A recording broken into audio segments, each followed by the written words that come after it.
Interpretation: Louis XIV, the Sun King, was a proud, arrogant man who wanted to be the center of attention at all times. He could not countenance being outdone in lavishness by anyone, and certainly not his finance minister. To succeed Fouque, Louis chose Jean-Baptiste Colbert, a man famous for his parsimony and for giving the dullest parties in Paris. Colbert made sure that any money liberated from the treasury went straight into Louis's hands. With the money, Louis built a palace even more magnificent than Fouquet's, the glorious Palace of Versailles. He used the same architects, decorators, and garden designer.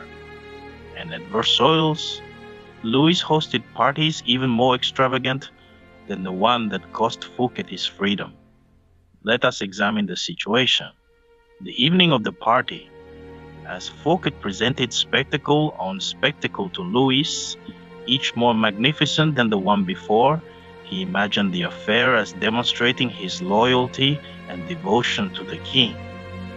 Not only did he think the party would put him back in the king's favor, he thought it would show his good taste, his connections, and his popularity, making him indispensable to the king and demonstrating that he would make an excellent prime minister.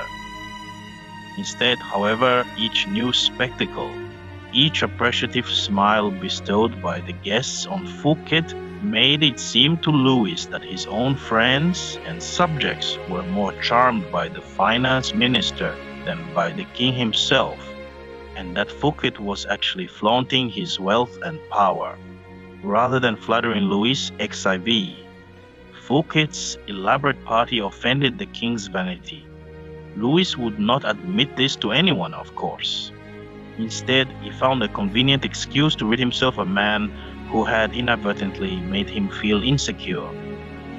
Such is the fate, in some form or other, of all those who unbalance the master's sense of self, poke holes in his vanity, or make him doubt his preeminence.